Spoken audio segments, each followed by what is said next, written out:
Hace unos días ustedes van a recordar esta noticia. El caso de La Torre tuvo a una funcionaria de Contraloría que fue invitada por la Fiscalía, así como, le invito a dar una versión libre y voluntaria, para que explicara cuál era la relación del señor Pablo Celi con el desvanecimiento de glosas, si esto fue algo doloso, si esto fue algo malintencionado con lo que quería sacar billete. La señora funcionaria va a rendir su versión y dice, no, Pablo Celi es un santo. Cuando orina, orina agua bendita. El señor es una maravilla. Y la fiscalía le dice, bueno, está bien, ¿para qué te voy a decir que no? Sí, sí. Entonces, aparecen en las pericias del teléfono de Pablo Celi unos mensajes de esta misma funcionaria que asegura al doctor Celi, le dice, mire doctor, usted puede confiar en mí, yo nunca voy a revelar que usted estuvo detrás del desvanecimiento de las glosas de una compañía, no recuerdo si se refería claro o no, pero usted no tenga dudas en mí, yo no voy a decir que usted me pidió que desvanezca esta vaina.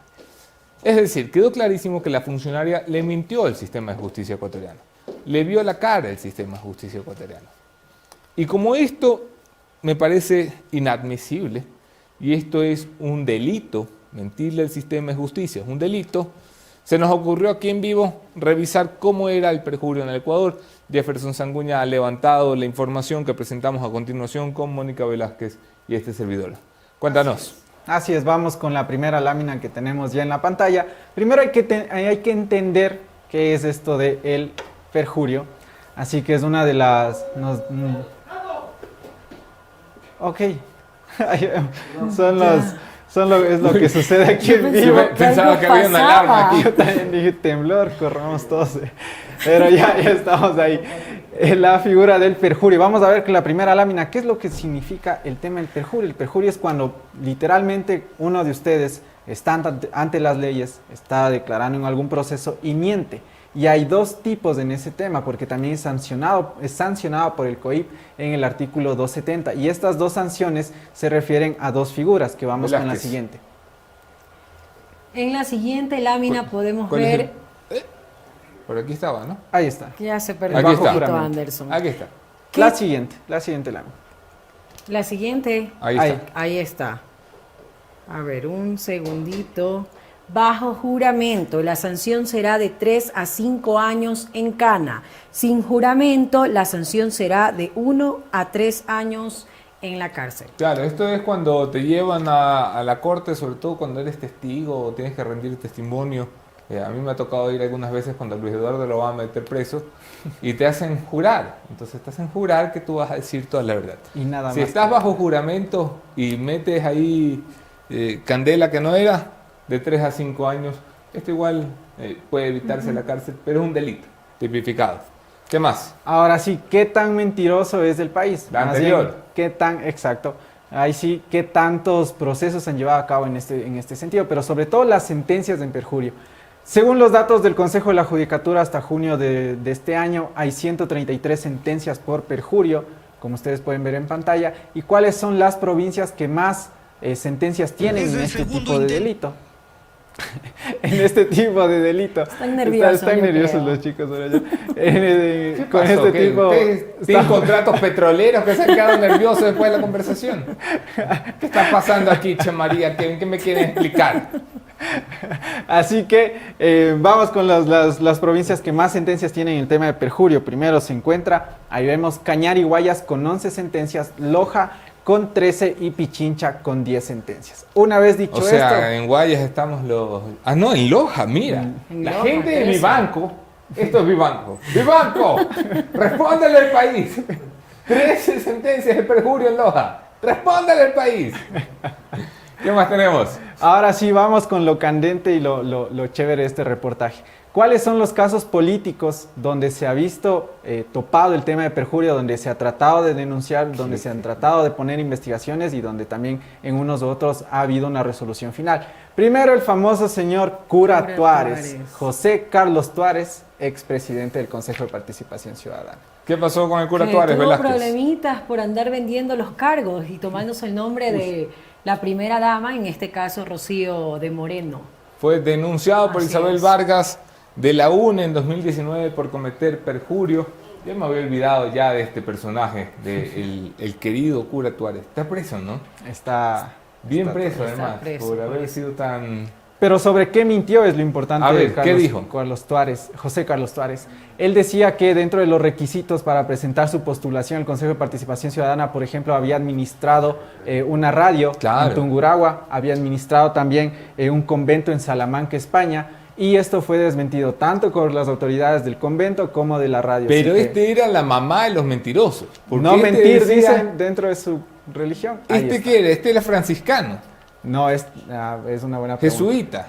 No, franciscano Por creo que era. Franciscano puede ser. Y era franciscano porque ahí es que yo hacía la comparación de el tipo hizo un voto de pobreza y tenía cuentas que no le había declarado a la propia iglesia. O sea, el tipo le mentía al Estado y a la iglesia. Va preso y va al infierno. ¿Qué más tenemos? Caso Singue. Caso Singue, aquí también ocurrió algo, que uno de los abogados de los procesados que estaba involucrado, el señor Diego Yepes, en la anterior misma. Ok. El señor Diego Yepes pidió la detención del perito de fiscalía porque dentro del proceso, cuando estaban ya analizando todos los temas, allí, ¿qué es lo que había ocurrido? El perito había dicho que una parte del contrato la había leído, es más bien un punto sobre la contratación, había leído valga la redundancia, en el contrato. Pero cuando le vuelven a repreguntar sobre dónde leyó este tema, Este él fue dijo... el que copió y pegó, ¿no?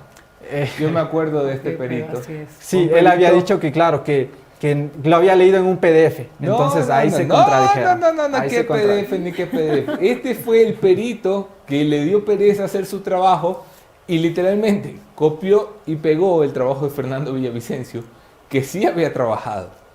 Es que este país es maravilloso. ¿Qué más? Odebrecht, Velázquez. El caso Odebrecht. Pedro Merizalde fue investigado por perjurio y lavado de activos. Este caso también está ahí en la nebulosa, no avanza. Pedrito Merizalde, que además por gusto volvió Pedrito, porque también que estaba fuera del país cuando arrancó el caso. Pero ¿en qué mintió Pedro Merizalde según las denuncias que se le puso encima? A En ver. cuanto a las declaraciones patrimoniales. Él por omisión voluntaria, me parece que era el término adecuado, por omisión voluntaria se había olvidado de una empresa en Panamá. Claro, la que tenía en los Panama Papers. Exacto. Y claro, como esto no estuvo en la declaración patrimonial, ahí dijeron, toma, vamos a también investigarle por el tema de perjurio. Pero hay algunos que no ponen en las declaraciones patrimoniales. Algunitos. Está de pegarle una mirada. Petroecuador, Velázquez. Diego Velasco, abogado de Alex Bravo, iba a denunciar a Doris Mejía, exfuncionaria de la Contraloría. Allí igualmente otro tema. Según la señora Doris Mejía, que era exfuncionaria de la Contraloría, decía que sí se podía iniciar un contrato sin una reunión inicial. Luego, ya cuando le vuelven a repreguntar sobre el mismo tema, se vuelve a contradecir porque sí se debía realizar este tema. Avanzamos. Fausto Murillo, vocal del Consejo de la Judicatura. Este fue el que votaron y ya volvió Murillo. Los MUMO o los MOMU, Murillo y Morillo, que hacen lo que quieran en el Consejo. El CPCCS planteó, debe ser, una denuncia penal contra el ex vocal por este delito. ¿Qué hizo Murillo? Había dicho que él no tenía ningún impedimento Ninguna legal inhabilidad para ejercer un cargo público, después sí había tenido, no había tenido, y todo esto terminó en lo que fue ya la destitución de él. Diego Murillo está de vuelta. Que viva el business. Fundas para cadáveres. Fundas Una para de cadáveres. los testigos fue detenido por perjurio en la audiencia de juzgamiento. Este es el caso de Daniel Salcedo. Sí, es uno de los casos de allí en cuanto a la contratación, en los exámenes para tratar de adjudicar el contrato. Allí hubo igual, no hay detalles muy específicos, pero hubo una contradicción en el informe de ese tema. Caso Sobornos. El empresario Ernesto G., organizador de las sabatinas, fue declarado como testigo hostil por Diana Salazar al contradecir su versión.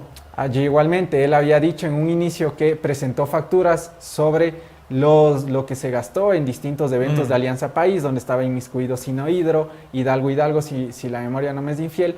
Y después, ya cuando le vuelven a llamar un año después para que dicte igualmente su versión, él dice que no se acuerda nada, que no se acuerda de los detalles y no quería dar más información al respecto. Rebeca Illescas y la Ecua Rurani Runari, perdón, la Ecua Runari la denunció porque ella dijo que su patrimonio era de $243.000, pero había una propiedad de $400.000 que compartía con otras personas y se le había olvidado, porque aquí a la gente se le olvida las propiedades en la declaración patrimonial. Ella fue ex ministra encargada de minería también, así que ese proceso se levantó desde la Ecua Runari cuando uno de los abogados era el señor Yacu Pérez. Finalmente, ¿cuándo fue la última sentencia por perjurio? ¿Cuándo fue? Fue en un tribunal de Machala, junio del 2021. O sea, recién el mes pasado tuvimos